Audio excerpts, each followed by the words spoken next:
Good afternoon, ladies and gentlemen. You're welcome once again. Massive Human Rights and Freedom Initiative welcome you to this very afternoon presentation.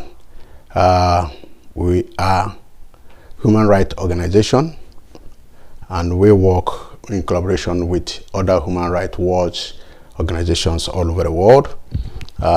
Today we are going to look at some areas of questionings and what those areas of questioning is going to lead us to.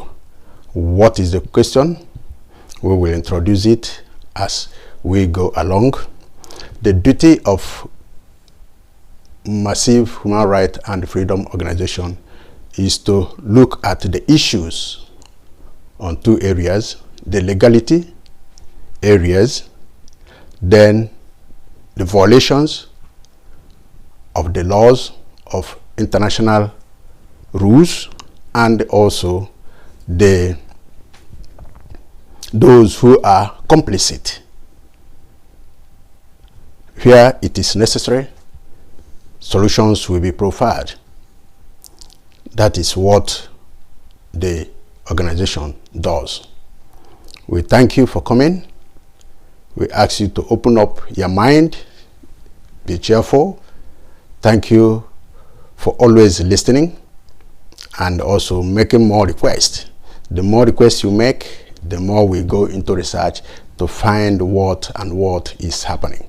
Thank you very much. In today's topic, we are going to look at the issue of unknown gunmen. The unknown gunmen. Let us see. The issue of unknown gunmen has been ravaging. People have been asking questions. What is unknown gunmen? Who is operating the unknown gunmen? Where are they from? Why are they doing this? Well, the situation in this very area is there are some group of people, not only in the Nigerian setup, but that is international. It's an international organization set up by some group, and they use it to dispatch themselves and infiltrate into societies to carry out mayhem, killings, abductions, takeovers of properties, destruction of properties, indeed, establishment of societies within the society. Not going through the normal process, but going through a process of takeover. And we will look into it. In the recent times, we know that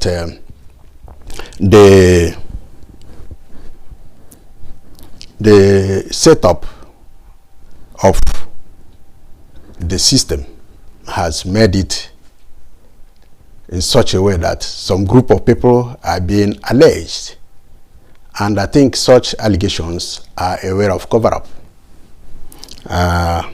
One would say that Massive Human Rights and Freedom Initiative have taken time to go through some areas to find out what is happening, to find out what that is taking place.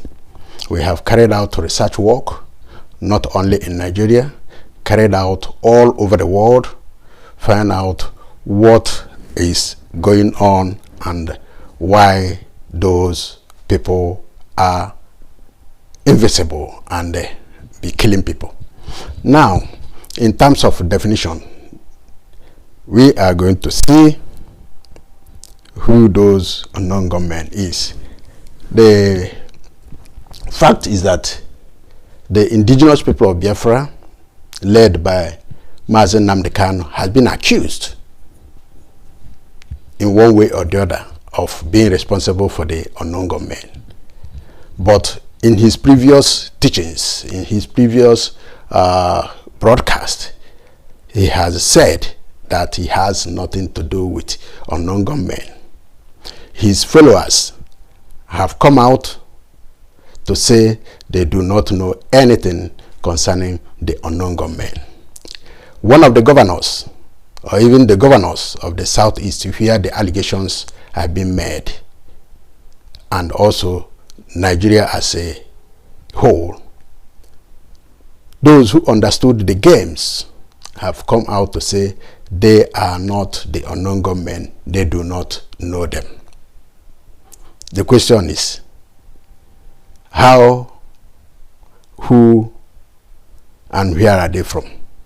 We will get all these facts as we go along. So the question is, who is this unknown gunmen? Who are they? The unknown gunmen, when you talk of the word unknown, unknown means you cannot identify. Unknown means you do not know. Unknown means you don't know what that person is all about. It's invisible. Invisible man. You watch the films in the 70s, they call them the invisible man. It operates, but you cannot know him. You don't know who he is. He covers himself up to operate things that is dangerous to the society. So the unknown is invisible object. Unknown man is invisible man, unidentified man, masked man. So if he does anything, you cannot say this is the man. That is what unknown gunman is all about. He is the man that can kill, professional killer. He kills you or he kills somebody else, no person will know him. But they know something has happened, somebody has been killed. He can destroy properties, yes, something has happened, but no person will see him. That is what unknown is. But for the known men, these are the words used. Those criminals, the society know them. They know how to operate. They can identify and say, this is where this person is. This is where you can get him. That is known in a simple term. So that means in combining the two, unknown gunmen means these are the invisible killers, invisible professional killers. The known gunmen are known professional killers. So when journalists try to cover up, in most cases, they will use the word unknown gunmen. The other side, they use known gunmen. But they are, in most cases, they operate simultaneously. They can be from the same angle. They can come out now and do as a known gunman. The other one, later in the day, he can, or in the night, he can go in and do it as an unknown gunman. That is what it's all about. So when you look at the slide, let us go back a little bit. Then you look at the slide. Now we are going to give to you. You see, these are the characteristics of unknown gunmen. This is how they dress. They are invisible. You cannot identify who covers his face. You can't identify him. It's impossible for you to know him. He does what he does, or they do what they do, and get away with it.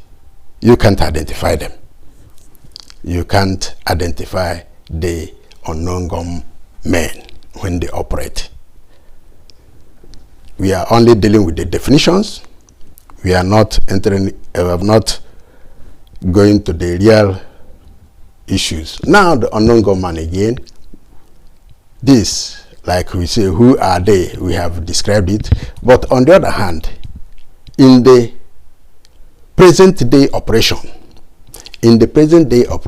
whereby some group of people want to take over some areas or use advantage, or declared that they want a particular zone, or they declare themselves extremists.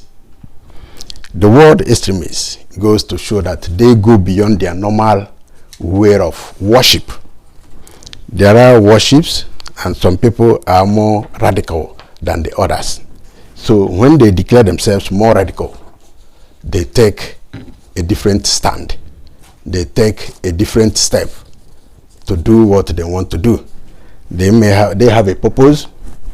They want to do the way that we please them. For instance, last time we say when some group of people say they want to return of caliphate, establishment of caliphate empire or Ottoman empire back to the society. So when such things are put into the mind of people, then they can use any means.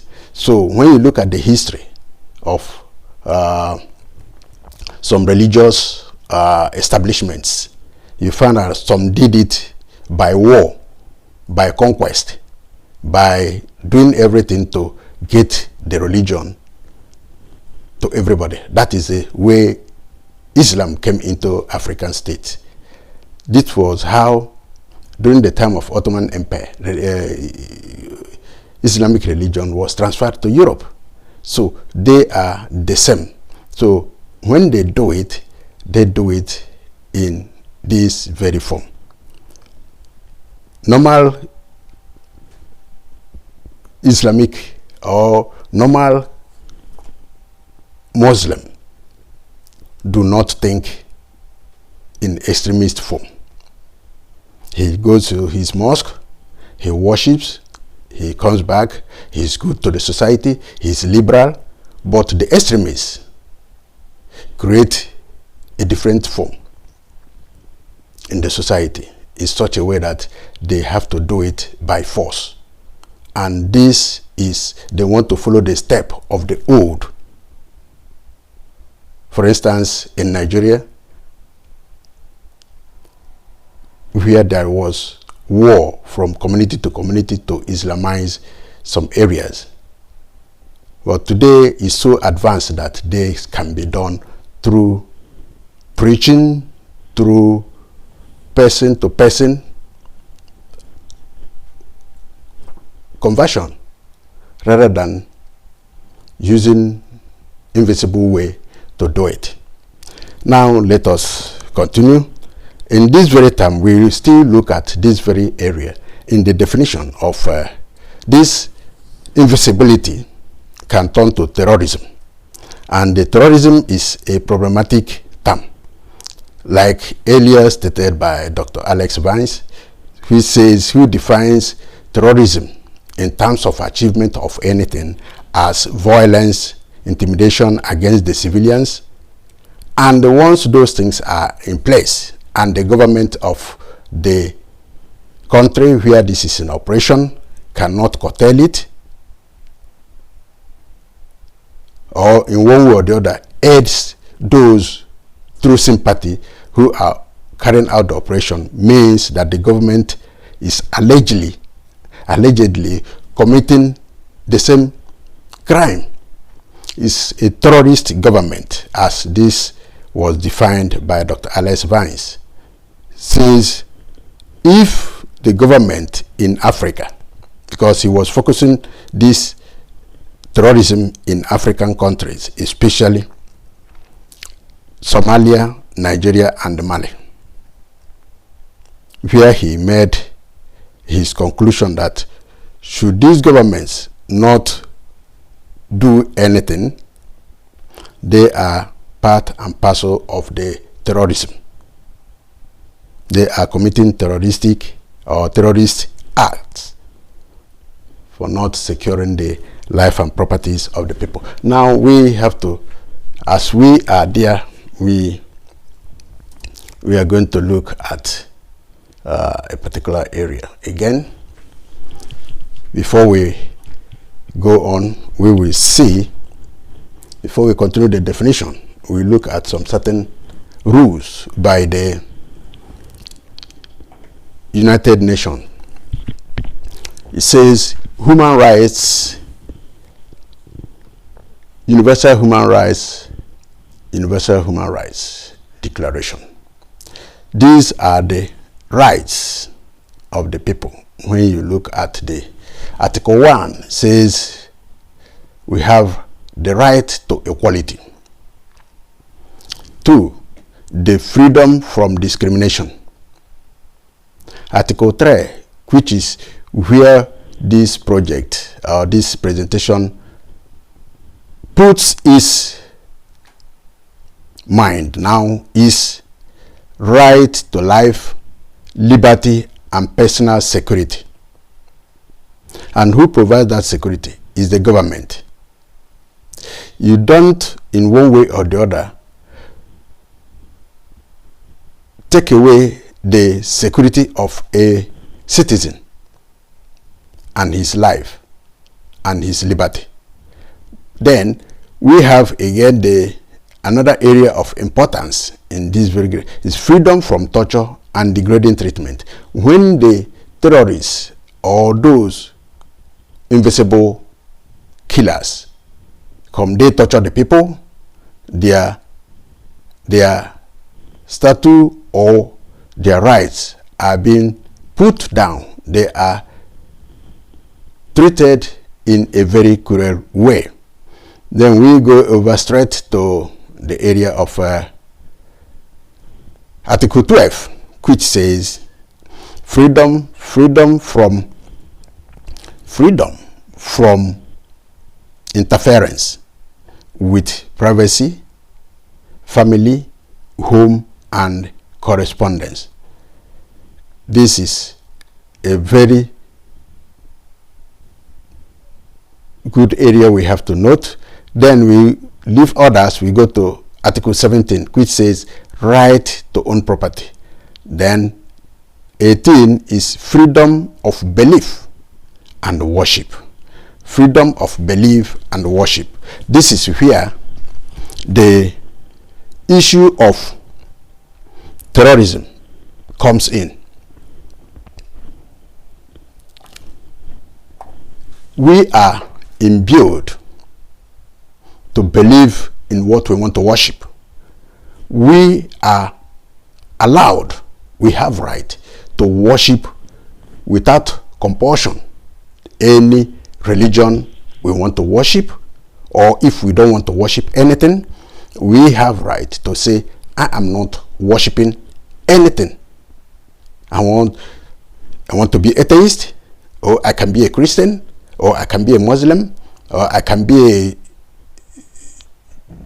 worship as a Judaism worship. You can do anything. You can say no to everything, which many people in Europe, many people all over the world, many people in America, some abstain from any worship. Not compulsion worship. There is difference between when you talk to somebody to change his way of life.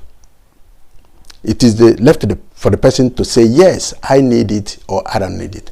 Thank you for asking me to change my way of living, and I need it or I don't need it. If I need it, I will come to you, then we communicate.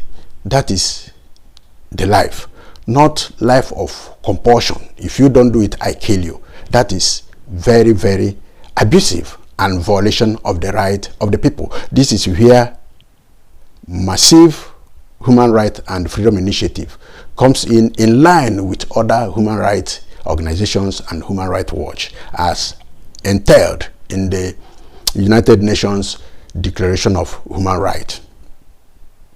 That is the area. Then we go back, continue to see what we are doing.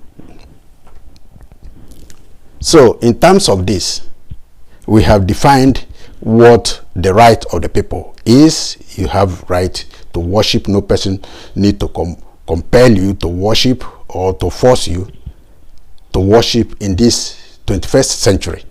But with the whole thing happening in many parts of the world, it appears this is not being hidden. Some extremists are wanting to bring back the caliphate system, the Ottoman Empire system, and compel people, if you don't worship, they kill you. Now, let us continue. Now, this presentation, as you requested, this is mainly on the things where they have similar lifestyle, or where those unknown gunmen must have operated in the past. Some people, when they questioned, when you don't know much of the history, when you don't know much of what is happening, you don't know what is going on all over the world or in some areas of the world, you make your argument. Your argument is limited to where you are. But somebody who has a wider knowledge will tell you and give you details of what is happening. Those people, though we try to ensure that everybody is carried along in this very presentation, sometimes if you make reference, like somebody was asking that question, if you make reference to Nigerian system or with Nigerian elites, or especially those from the southern part of Nigeria, and most especially from the southeastern states, what they look at is not the knowledge, the wisdom. What they look at is the wealth, money. And with money, they lose grip of knowing what is happening outside their environment. Now let us see what is happening. Here they say countries where jihadists of unknown, invisible, and known visible gunmen are present for some time now. When you look at right from 2005, if you go beyond little beyond what is written here, or lesser, after the 9/11, there was a problem, and this problem has elongated and has caused a lot of tension all over, and the formation of other issues and incidents that have engulfed the society. Now, if we go back once again from that, we can realize that the countries involved in this issue of unknown gunmen, or must have been involved, or has been getting themselves into it due to one thing or the other, are the countries of Islamic world. Unfortunately, not those. If you look at the whole scenario, mosques are being burnt down, Christian churches are being burnt down, government houses are being burnt down. We will go into those areas because what we are doing is just trying to make some definitions and the references where those things have been taking place. Now you look at Afghanistan, you look at Pakistan, you look at Turkey, you look at Iraq, you look at Libya, you look at India, you look at West African countries, which includes Nigeria, Mali, Burkina Faso, Ghana, Ivory Coast, Liberia, and Guinea. Then you go beyond there, you see Somalia, Kenya, Mozambique, and other countries not mentioned here. These are the areas. See, Pakistan has been in a turmoil for a very long time, where the invisible soldiers have been operating on.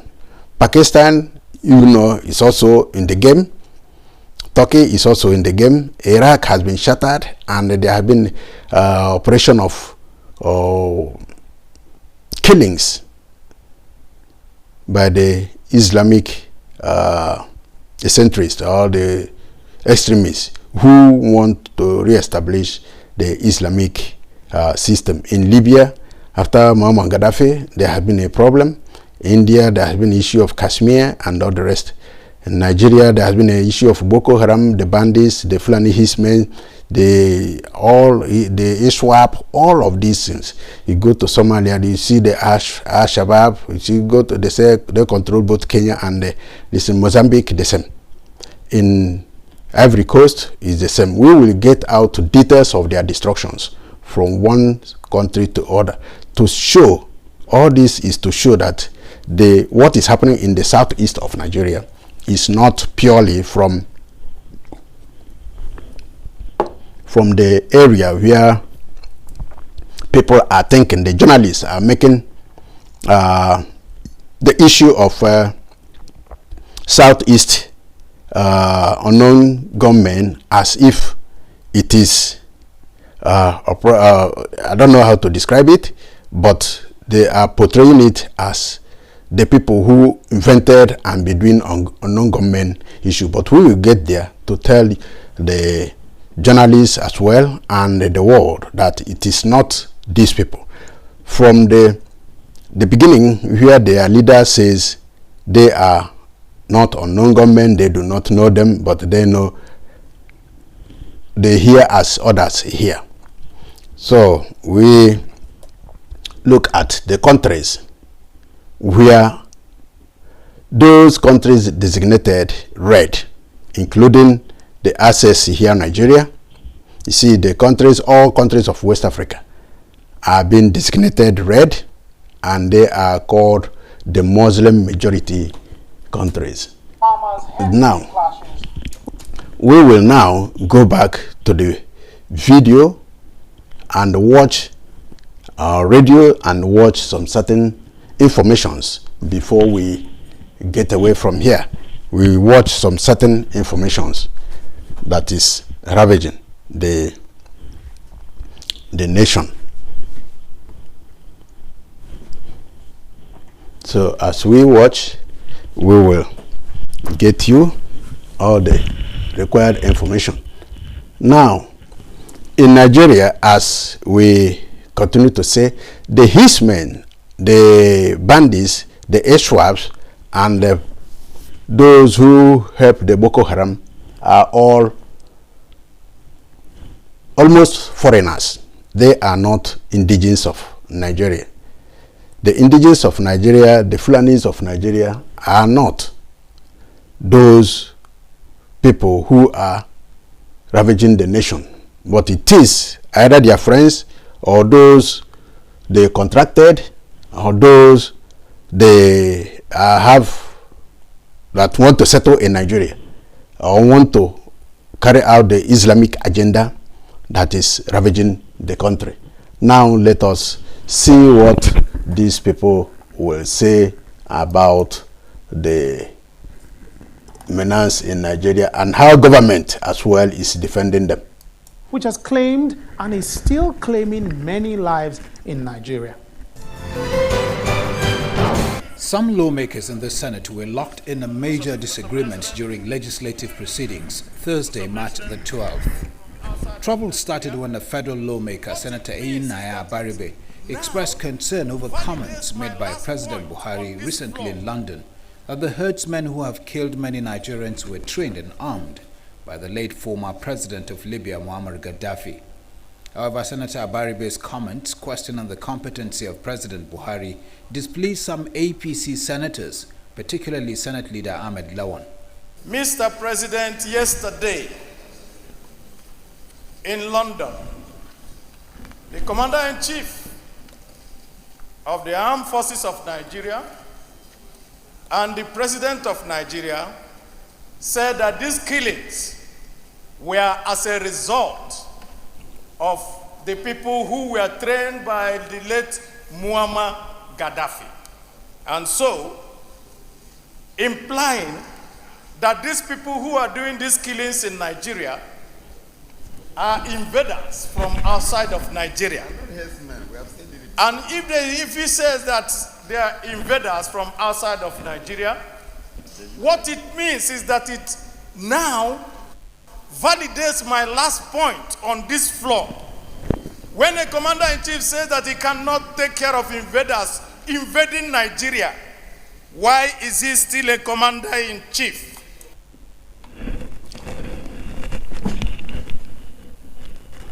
That is the issue. That is the problem. You see, the invaders, like we said, who turned to be the unknown gunmen, are outsiders. They are foreigners coming from the root side of Sahel, either through Libya, through Mali, through Niger Republic, through Algeria, through Iraq, through other areas of the Sahel region, dropping into Nigeria, which when we move further, we will be able to see their route entry. And also saying that this group of people who are considered killers, who are killing people, who are destroying properties, who have the history of destruction of police properties, government hospitals, everything right from the origin, now came into the system, into Nigeria, especially in the southern part of the country. We will see how they have tried to carry out those we will continue with the lectures, but we will find out what these people, but we listen to this very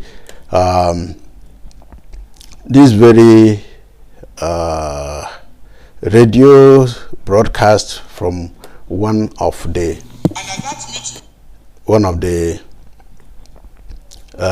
preachers of Nigeria.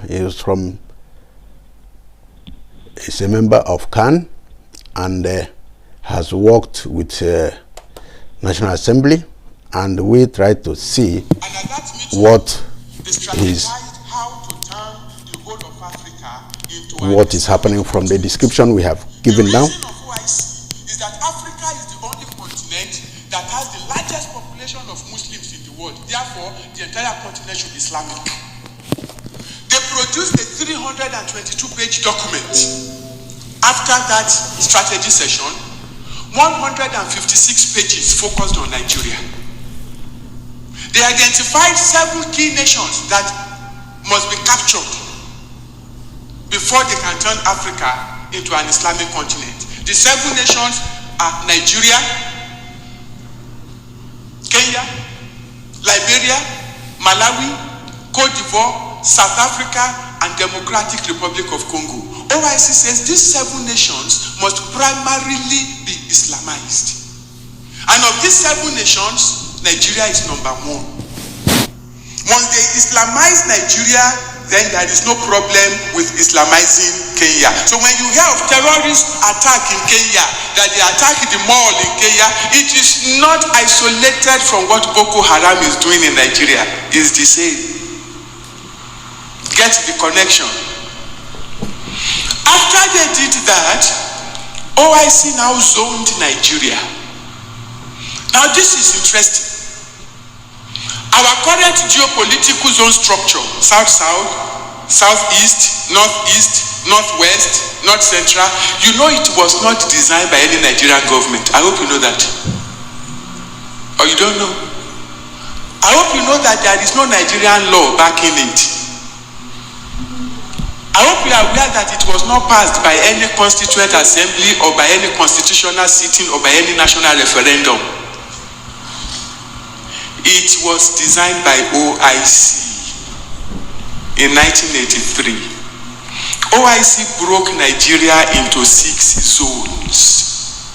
Not to unite us as a people, not to develop us as a nation, but to break us into little groups for the purpose of Islamization.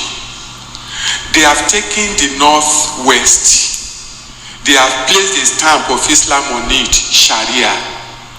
They have taken the Northeast. They have placed the stamp of Islam on it, Sharia.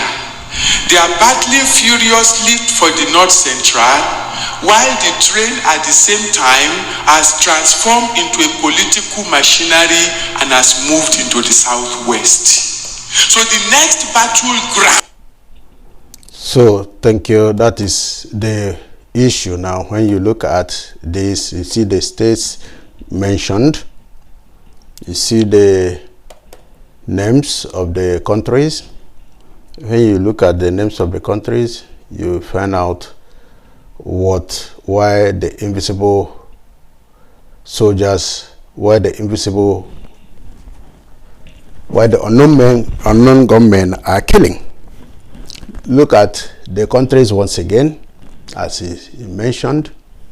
He mentioned Cote d'Ivoire, he mentioned Kenya, he mentioned Nigeria, and all other countries surrounding all the West African countries, including these, those in other parts of Africa. So, looking at it, we show you once again.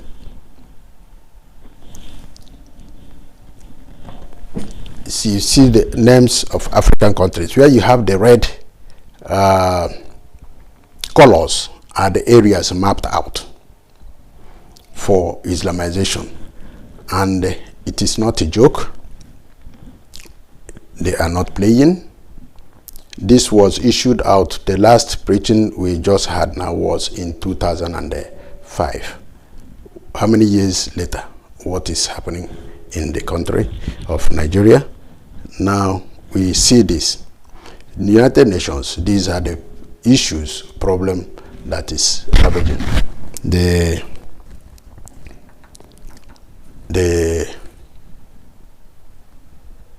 is a way that they want to form Islamic nation. They have OIC now.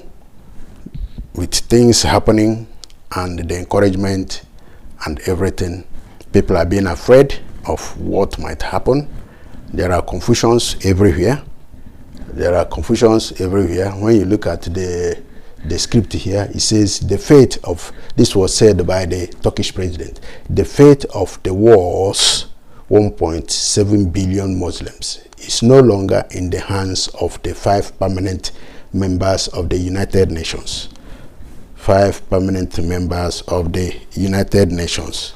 So they are no longer there, and the United Nations will have to pay for each body. Otherwise, the UN will be rejected and we will create our own Muslim United Nations. And who are the 5 permanent members? They are China, France, Russia, UK, and the USA. So you find out that things are not working as people, especially from the southeastern part of the country or the southern part of the country, is looking at it. It is going beyond them. Many Christians do not react to events, and the things are getting worse and worse and worse. And eventually, it may turn out, if no proper care is taken, things will go worse. So the right of the people is eroding. The violations are getting wider. Government is not protecting properties, and being complicit in one way or the other, because there are allegations that government is doing nothing. There are areas, we will continue, there are areas where the activities of the federal government shows that he is aware of what is happening but does not want to do anything. That is the area of concern. Then we go over to the fact that we have this invisible soldiers of Islam. This from where it is these informations are gotten. Yeah. Now we come back to the Nigerian setup. If you look at the Nigerian setup, activities of unknown gunmen is technical invasion of southeastern Nigeria. You look at the north, already they have mapped out the Sharia law. The southern part, Sharia law is not in operation, but there are political maneuvers in order to infiltrate into the system, which the political setup, those who call themselves elites, are busy trying to find a way of curbing the system, and that is what is going on and on. You see that the 12 states with yellow lines are operating Sharia laws, and it is possible, and that makes it easier for the fundamentalists to take advantage. Most of the people being killed, although some mosques are being burnt down, but many churches have been destroyed, many Christians killed, chased out of their various houses. We are still going to go on the activities, but not, and they were just doing preambles. In the southern part, they've entered all over, but politicians are not being aware of the game. They are blaming one another when things are going wrong. If you look at to exonerate the IPOP, which they allege we are responsible for the killings and not the rest of them. So last time the governor of the state, talking on the insecurity of the nation, stated that the killings are political. They are politically motivated, and that goes to give the exoneration. It says here,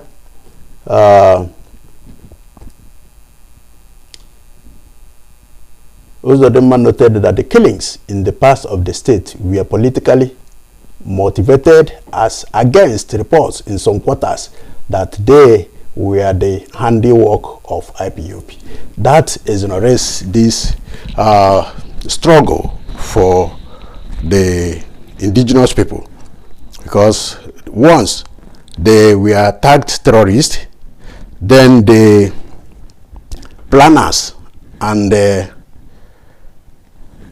those who want to overrun the southeast, because there are some areas when you do your research, you find out that the southeast is considered a stubborn state, and they are the target. So to penetrate into them, they are using the activities of unknown gunmen. But before we go, we will play a video record for a few minutes to show what we are talking about. We will play that short video. How the unknown gunmen entered into the southeast. How they entered into southeast. They are the. Now we look and see what they see. So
Stay where you are, because this virus does not move. It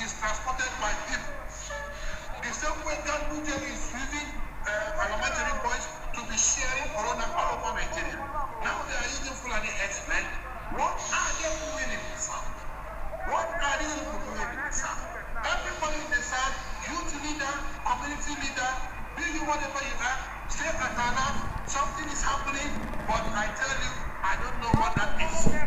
But if something is happening, yes, something is happening.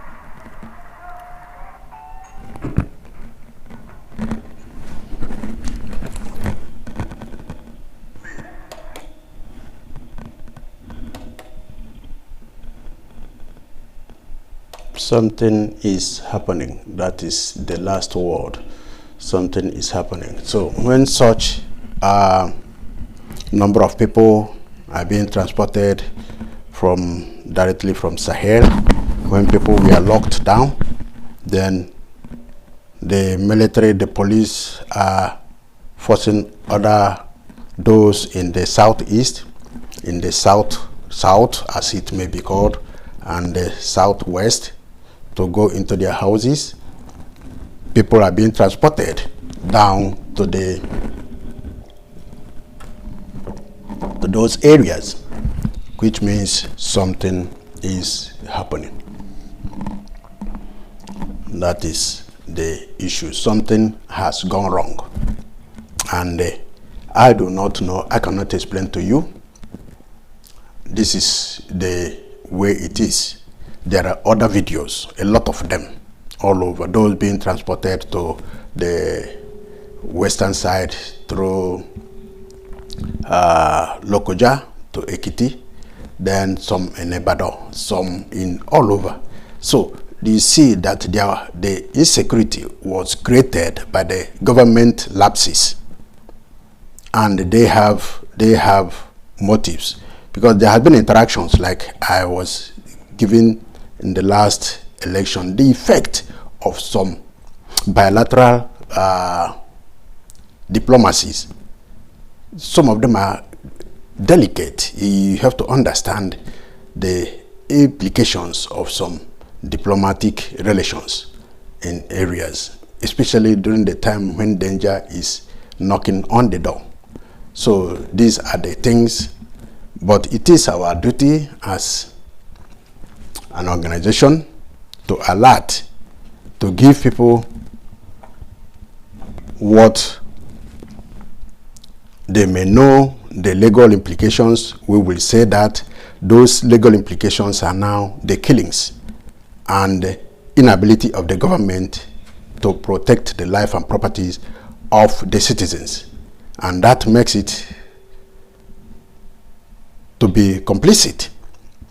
We will talk of the governors of various states, especially in the southeastern state, when we open up on the activities of unknown gunmen, their killings. They are making comparisons of destructions they've made. If similar destruction is being made in Afghanistan, if similar destruction is being made in Libya, if similar destruction is being made in Somalia, if it is done in Mozambique, if it is being done in Ivory Coast, or Mali, or China, Mali, or Guinea, or surrounding countries, including those of Nigeria, we will make survey and bring to life what is happening, so that people will get their mind abreast of the situation. We will continue as organization to get out the killings, everything. We will catalog them and see what we can do with other human rights organizations. People are being killed, massacred, properties destroyed, and no person is taking proactive responsibility. That is the issue. Anybody can kill anybody and go away, which is against the law. You don't take life of others. Thank you, and I hope this very definition we have made now is there to give us the background. We will continue. God bless you for coming. For those who will watch it, ask you to subscribe and give us thumbnail. Ask you to go through them, synthesize them, and don't be biased. We are giving you the reality, what it means and what people may know as well, but not in detail. We give graphic evidence to show people that these things are real. Thank you very much. Subscribe, and we wait to hear your comment, and we will respond. God bless you all. Thank you.